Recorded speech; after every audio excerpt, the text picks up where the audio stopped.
There's this very specific, um, almost universal montage we all have in our heads when we think about getting a dog. Oh, absolutely. The puppy days. Right. It's the puppy who follows you into like every single room, the one who cries that very first night. Yeah, the one you slowly have to teach to sit calmly for, their toothbrushing after dinner. Exactly. It's all forward momentum. It's growth. You're basically building a shared language together. I mean, it's a period entirely defined by establishing boundaries, building trust, and shaping those daily routines that will define your life together for the next decade. But then, almost without you noticing it, the montage shifts. It does. It really does. That same dog starts getting a little gray around the muzzle. They start moving just, a little more carefully before jumping off the couch. Right. That vibrant puppy energy kind of settles into something quieter. And suddenly you're looking at the final chapter of a relationship you spent 10 years building. So, okay, let's unpack this. Let's do it. Because today's deep dive is about exactly that transition. We're looking at the nuances of navigating the senior years of the Maltese dog. Which is such a vital topic. It really is.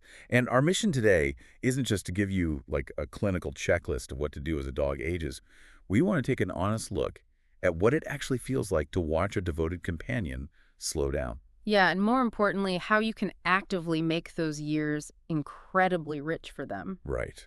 Because, that emotional undercurrent really dictates everything else we are going to discuss today. It does. A senior Maltese doesn't stop needing its family. In Yeah. fact, as their physical world begins to narrow, I'd argue they need their people more than ever. Wow, yeah. Their reliance on you shifts from, wanting a playmate to needing a navigator. It's a beautiful, if sometimes heavy, reality.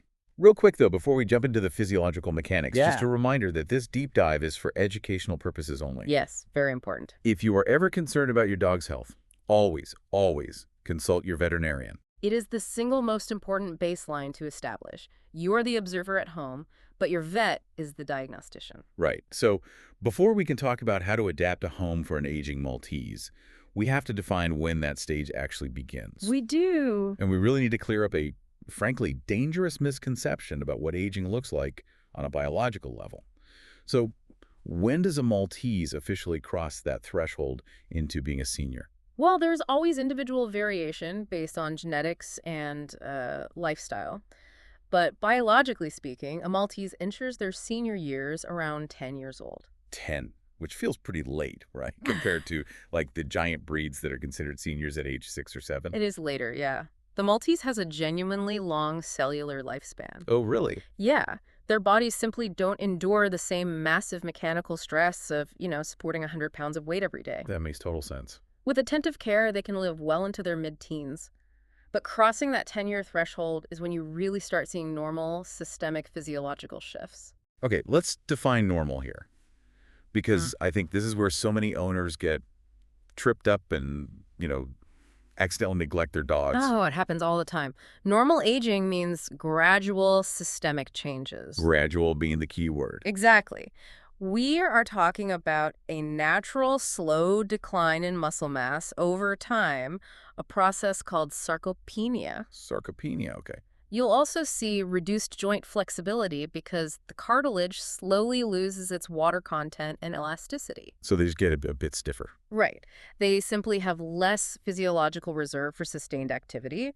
Their cellular battery just drains a bit faster. It's a slow fade. It's like a car slowly losing a little bit of horsepower over the years. It's a great way to look at it. You expect that, right? A 10-year-old car isn't going to have the exact same acceleration it had off the lot, no matter how well you maintain it.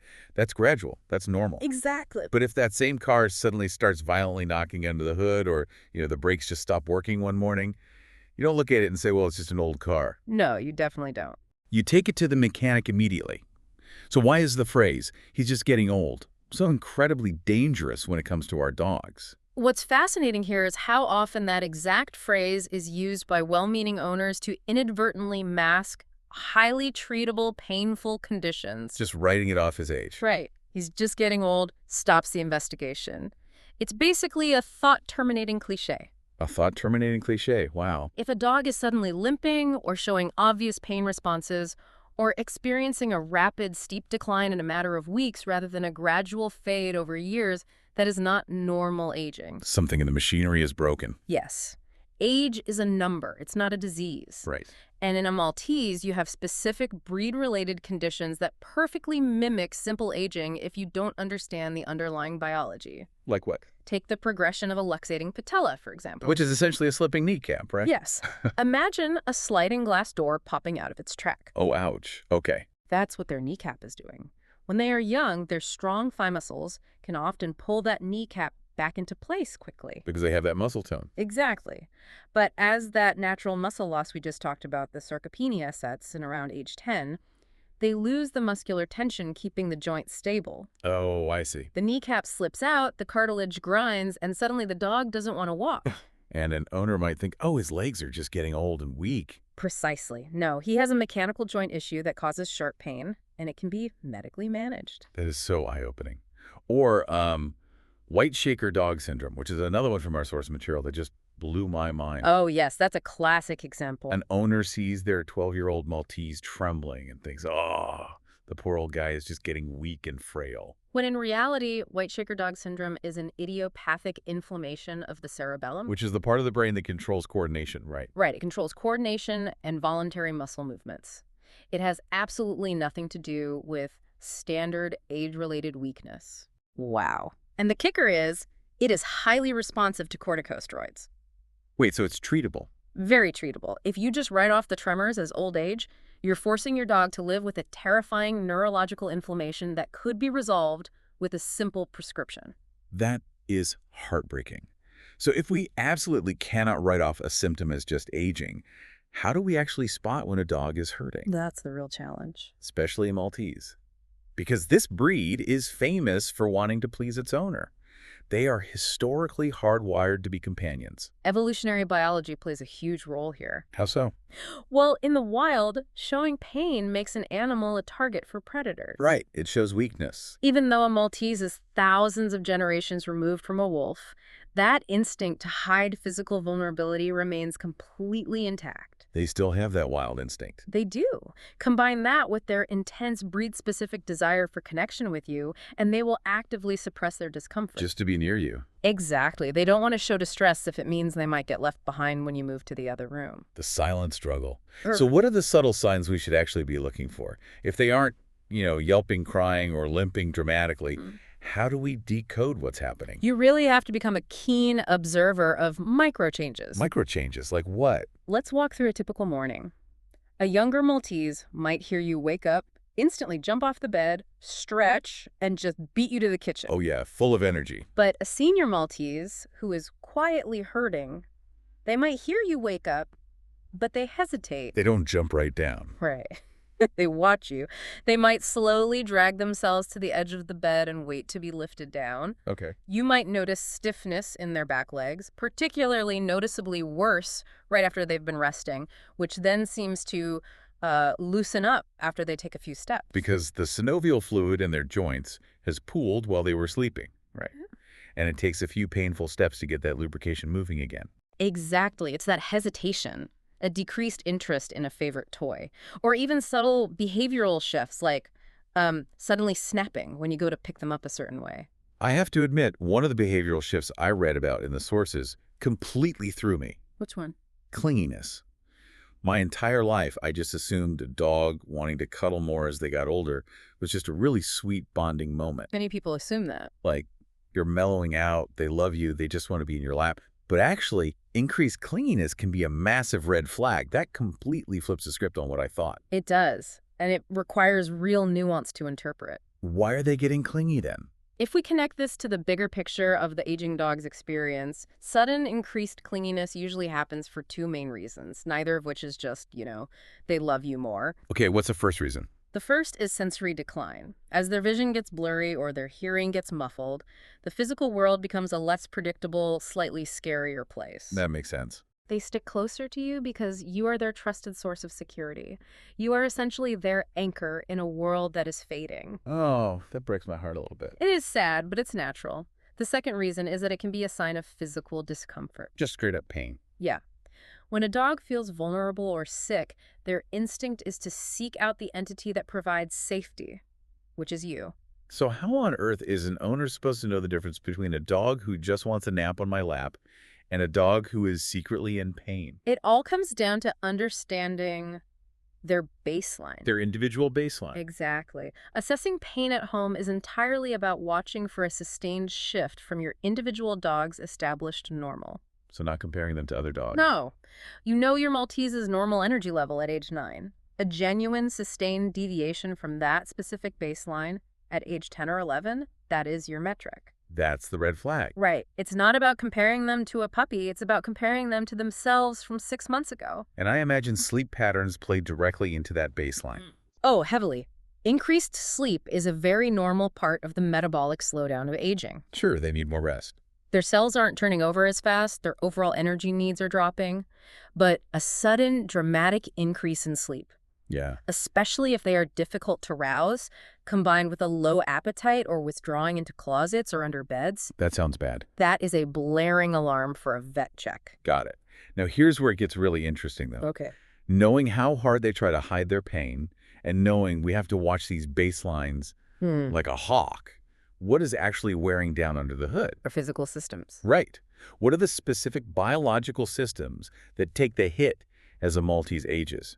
The sources point to 3 main areas: Yeah. the heart, the teeth, and the mind. Yes, the big 3. Let's start with the heart. Mitral valve disease is the most significant cardiac consideration for this breed. The mitral valve. Where is that exactly? It sits between the 2 left chambers of the heart, ensuring blood flows in only one direction. But as the dog ages, that delicate valve can degenerate, thicken, and fail to close completely. So it's like a leaky seal, which means the blood essentially flows backward. Exactly. A small amount leaks backward with every single heartbeat. Oh, wow. This forces the heart muscle to work significantly harder to pump the necessary oxygenated blood to the rest of the body. And what happens when it works that hard for too long? Eventually, this inefficiency leads to fluid backing up into the lungs. And that explains the primary symptom owners need to watch for. Because, I mean, you can't exactly listen to your dog's heart with a stethoscope every morning. No, most owners aren't doing that. But you can listen for the cough. You can. The hallmark sign is a soft, gagging cough. Is it usually at a specific time of day? Particularly, this cough will happen at night or right after the dog has been lying down for a while because gravity is allowing that fluid to pool in the lungs. Gravity. That makes sense. That soft cough, combined with a noticeable reduction in their stamina on walks, is the classic presentation of a failing mitral valve. Now, here is the causal link that absolutely blew my mind when I read it. The dental connection. Yes. We established that the heart is struggling. But what actually accelerates that heart failure? Something happening right inside their mouth. The teeth. It is a connection so many people miss. I certainly did. We know dental health is huge for Maltese throughout their life because their tiny mouths lead to overcrowded teeth. There's just not enough room in there. Exactly. But years of accumulated wear and tear mean that periodontal disease becomes incredibly destructive in a senior dog. Walk us through the mechanism of that, because it's not just about, bad breath. No, it's far more dangerous. When tartar builds up, it physically pushes the gums away from the teeth, creating deep pockets. Okay, pockets in the gums. These pockets become breeding grounds for severe bacterial infections. Every time the dog chews, the pressure forces that bacteria directly into the highly vascular tissue of the gums and straight into the bloodstream. Oh my God.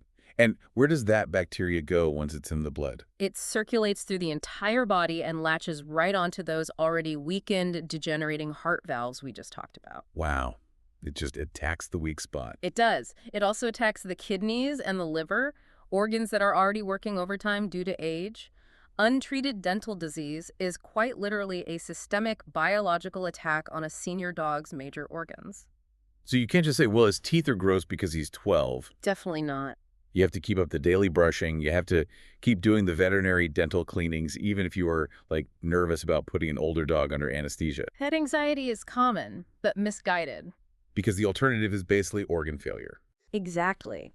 The anesthetic protocols for senior dogs today are incredibly advanced. Leaving a rotting tooth in an old dog's head is far more dangerous than a properly monitored dental procedure. Okay, the third big area. The mind and the senses. Right. When you look at how cataracts slowly blur their vision and how the nerve cells in their ears degenerate, leading to hearing loss, it made me think of a fading Wi-Fi signal. Oh, that's an excellent analogy. Like the dog is the device, and the physical world around them is the router. Right. They are trying desperately to connect to their environment, to read your body language, to hear your voice, but the signal just keeps dropping. It's intermittent. Yeah, the visual input is blurry, the audio input is cutting out. So how does an owner actively help their dog navigate a house they can no longer perceive clearly? Well, because the sensory decline is gradual, dogs actually adapt remarkably well. They don't just panic. Usually not. They map the layout of your house in their memory, but you, as the owner, must become their signal booster. Okay, how do I do that? If their hearing is going, you transition away from verbal commands and start using exaggerated hand signals or gentle touch cues. You stamp your foot on the floor so they feel the vibration of your approach. Just so they aren't startled. And for the vision loss. You become hyper-mindful of your own movements. You avoid sudden, startling motions. You make sure to approach them from a direction where they still have some peripheral field of vision. That makes total sense. And crucially, you stop rearranging the living room furniture. You have to let them rely on their internal map. Do not move the coffee table. Exactly. What about the brain itself, though? Because cognitive aging is a physical, biological reality, not just the dog, forgetting its manners. No, it's very biological. Canine cognitive dysfunction is essentially dog dementia. Okay. Biologically, it's caused by the buildup of amyloid plaques in the brain, proteins that accumulate and physically block the neural pathways. This leads to profound confusion. Which explains the house training regression. It's not spite? Not at all. The neural pathway that used to send the signal, I feel a full bladder, I need to go to the back door, is literally blocked by plaque. The signal can't get through. Right. They might pace at night because their sleep-wake cycle regulation is damaged. They might get stuck behind a sofa because their spatial awareness is gone. Wow. Understanding the biological mechanism helps owners respond with extreme patience rather than frustration. Which brings us to a really critical part of this deep dive. The daily routine. Yes. Yeah. Now that we understand these physical obstacles, the leaking valves, the lost muscle, the fading senses, how do we modify their daily reality without taking away their joy? It's all about adaptation. I have to admit, my first instinct reading all this is to just pick them up. Like if I know my tiny Maltese has stiff joints and a failing heart, I want to wrap them in loving little bubble wrap. It's a very common reaction. Carry them everywhere. Stop the walks entirely so they don't get hurt. It comes from a place of intense love and protection, but stopping exercise is actually one of the worst things you could possibly do for an aging dog's biomechanics. Really? Why?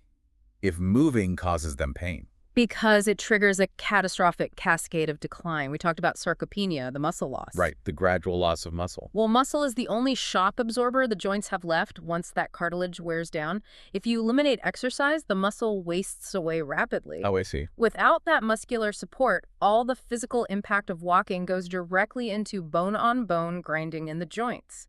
By stopping exercise, you are mathematically guaranteeing worse arthritis pain. Oh, wow. Okay, so you don't stop, you adapt. You absolutely must adapt. Instead of one long, grueling neighborhood walk that drains their cellular battery, you take 3 short, slow, 10-minute strolls. Break it up into manageable pieces. Exactly. You pace it gently. You allow them to spend more time sniffing, which is incredibly mentally stimulating, by the way, rather than focusing on distance. Quality over quantity. And you watch for the fatigue signs we talked about. You end the walk before they start limping or panting heavily. What about diet? If they're walking less distance, their metabolism is slowing down, so we just feed them less food. Gee, Right? you have to be incredibly careful here. Their overall caloric needs do drop, and preventing weight gain is absolutely vital. Because they're so small. Right. For a dog as tiny as a Maltese, gaining even 1 extra pound is like a human gaining 15. Wow. It puts immense, crushing stress on their already weakened knees and heart.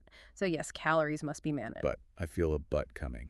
But their protein needs do not decrease. In fact, they might even need more easily digestible, high-quality protein to combat that muscle wasting. To keep the shock absorbers strong. Exactly. You can't just feed them a smaller scoop of cheap, low-protein food. You have to calibrate their senior nutrition meticulously with your vet so they are getting the building blocks for muscle without the empty calories. Okay, let's talk about the house itself. You elevate the environment. Yes, the environment is key. And this is where understanding the biomechanics really changes how you look at your living room.